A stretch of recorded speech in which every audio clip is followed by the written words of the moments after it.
ఆంధ్రప్రదేశ్లో ఏదో ఒక మంచి పరిపాలన కొనసాగిస్తాం, ఈ కూటమి ప్రభుత్వానికి ఓటేయండి అని చెప్పేసి ఎన్నికలప్పుడు ఇచ్చినటువంటి హామీల్లో భాగంగా అతి దరిద్రంగా అతి దారుణంగా వికలాంగులు దివ్యాంగులు సంబంధించినటువంటి పింఛన్లపై ఈ కూటమి ప్రభుత్వం ఏకంగా 1,19,000 మంది దివ్యాంగుల పింఛన్లు రద్దు చేయడం అనేది చాలా అన్యాయం.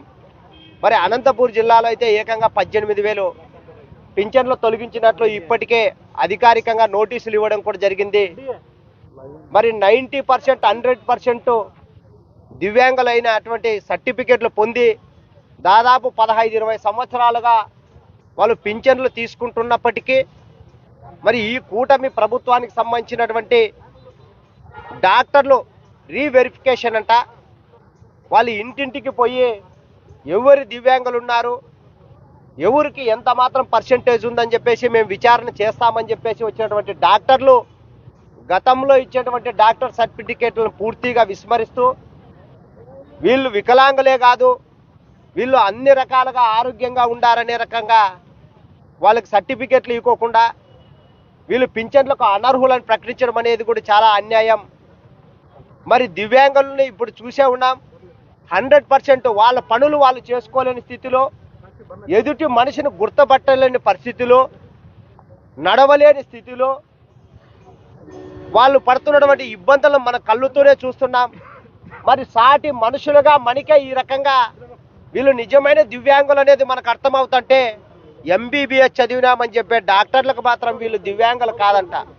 ఎంత సిగ్గుచేటు అంటే ఈ రీవెరిఫికేషన్కి వచ్చినటువంటి డాక్టర్లకి చదువు వస్తుందా, లేదంటే కూటమి ప్రభుత్వము ఆ రోజు ఎన్నికలప్పుడు మాత్రమే మీకు హామీలు ఇచ్చినాం, మాకు అధికారం కట్టబెట్టినారు, ఇంకా మాకు ఆడిందే ఆట పాడిందే పాట, మాకు ఇష్టం ఉంటే ఇస్తాం లేకపోతే లేదనే రీతిలో ఈ కూటమి ప్రభుత్వం వ్యవహరిస్తుందా అనేది అంత చిక్కని ప్రశ్న.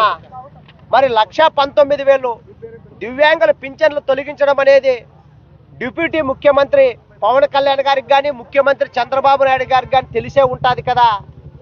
మరి ఎన్నికలప్పుడేమో మీరు 6,000 ఇస్తాం, 15,000 ఇస్తాం, అవి చేస్తాం ఇవి చేస్తామని చెప్పేసి మభ్యపెట్టి ఇప్పుడు నిజమైన దివ్యాంగుల పింఛన్లలో తొలగించడం అనేది ఎంత దుర్మార్గపు చర్యో ఆలోచించాలి.